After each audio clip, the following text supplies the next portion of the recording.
Imagine isang gabi, pagkatapos yung kumain mag-asawa, alas 7 ng gabi, ginawa yung nagkakape kayo. Upo kayo, nakatingin kayo sa langit. Wow, ang ganda ng mga bituin. Tingin mo sa oras, 7:05 p.m. exactly. Yung asawa mo, masaya kayong dalawa. Biglang lumiwanag. Nagulat kayo. Andyan yung araw. Katinginan kayong dalawa. Alas 7, 7:05 ng gabi. May araw na. Dahil gusto nyong imbestigahan, nagkayaan kayo, tara lakad tayo, tingnan natin anong nangyayari. Sa pag nalakad ninyo, may nakita kayong tao. Yung tao, meron siyang alagang aso. At narinig ninyo, so hindi nyo sinasadya, ang sabi ng tao doon sa aso. Pag mula ngayon, titigil ka ng tumahol. Ang gagawin mo, magmimiyaw-miyaw ka. Wait with me, meow, meow. Siyempre, hindi sumasagot yung aso. Gulong-gulo kayong mag-asawa, magkatinginan kayo ulit. Nag-continue kayong maglakad, just trying to understand what's happening. Napatpad kayo sa may bandang park. May nakita naman kayo isang tao na nakatingin naman sa may puno, sa sanga ng puno. Lapitan nyo, and habang papalapit kayo, nakita nyo kung ano yung tinitingnan niya. Ang tinitingnan niya ay isda na nandun sa sanga. Nagtanong kayo ngayon, bakit may isda dun sa sanga? Ang sabi ng tao, shh, nilagay ko yan dyan kasi feeling ko kayang mabuhay ng isda dun sa sanga.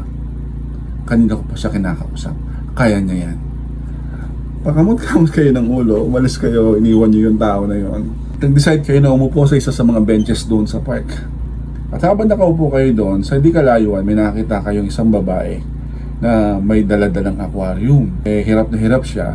Nagmagandang loob kayo, papunta sa kanya. Sabi niya, tulungan ka na namin. Nagpatulong naman. Siyempre, buhat nyo yung aquarium, na tapatingin kayo sa aquarium at nakita niya sa loob ng aquarium may ibon. Siyempre, nagtatanong kayo, bakit nandito yung ibon? Sabi ng babae, feeling ko kaya niyang mabuhay dyan. Nakakatawa man yung mga imaginations na yon. Wala rin naman silang pinagkaiba kapag nag-alaga ka ng maraming paru-paro kasi ang purpose mo, gusto mo silang mag-produce ng honey for you. Wala din naman pinagkaiba doon.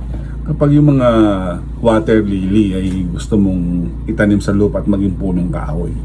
Pagkwento lang nakakatawa pero pag sa totoong buhay nakakainis, di ba? Na pinipilit mo na ang isang araw kailangan 23 hours lang or 25 hours dapat. Ang isang oras ay hindi dapat 60 minutes. Gusto mo 61 minutes or 90 minutes. Ang isang minuto ayaw mo ng 60 seconds lang, gusto mo 65 seconds. Ang isang linggo gusto mo 8 araw, hindi 7 araw. Pwede kaya yung mga ganon? Hindi talaga pwede yun eh. Every time na lalabas tayo dun sa tinatawag nating law of nature, walang order. May chaos o gulo at may death. Patirahin mo ba naman ng isda sa taas ng punong kahoy eh? O patirahin mo ba naman yung ibon dun sa aquarium eh? Napakaganda ng original design ng mga bagay-bagay sa paligid natin, including tayong tao. Sa Bible, ang sabi sa Genesis chapter 1, verse 27, so God created man in His own image. In the image of God, He created him. Male and female, He created them.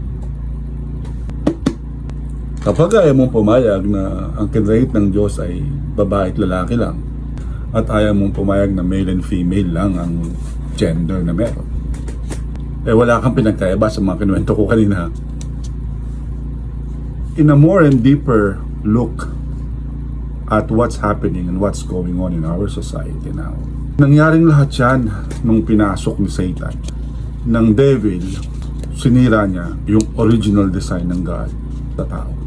The Bible is clear in Genesis chapter 1. Kinreate ng Diyos ang tao para bigyan ng gift of life to be with Him for eternity. Maka-fellowship niya, makasama niya, ma-enjoy ng tao yung kabutihan, biyaya, ganda, splendor, and majesty ng God by creating us after His own image. Pero dahil sa impluwensya ng Diablo, naglagay siya ng pride sa puso ng tao.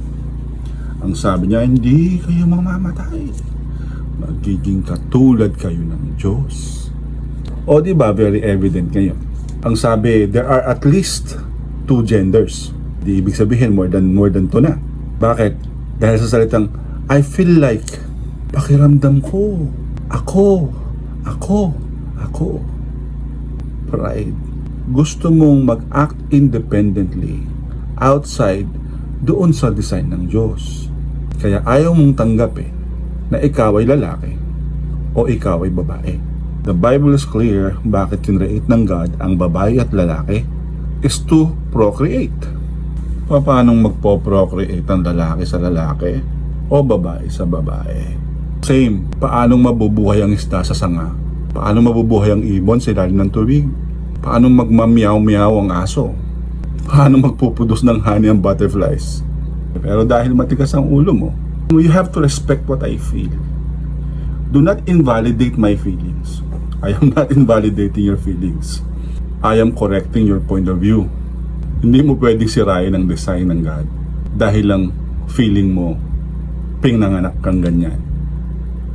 Sa kabila ng nilalabag mo yung design ng Diyos sa buhay mo, sa pagkatao mo, mahal na mahal ka pa rin niya. Gusto pa rin niyang ipaalam sa'yo, hindi yan ang gusto kong maging ikaw. Hindi yan ang dinisenyo kong maging ikaw. There's more to life than that. 2 Corinthians 5:17, message ng God para sa'yo. Therefore, if anyone is in Christ, he's a new creation. The old has passed away, behold, the new has come. Ino-offer niya sa iyo yung bagong pagkatao. If anyone is in Christ, he's a new creation. Lumipas na yung luma, siya ay bago na. Kung nag-struggle ka pa rin dyan, kasi masyadong maraming tao sa paligid mo nagbabalidate na okay lang yung ginagawa mo, think again. Let me bring you back sa start ng video na to.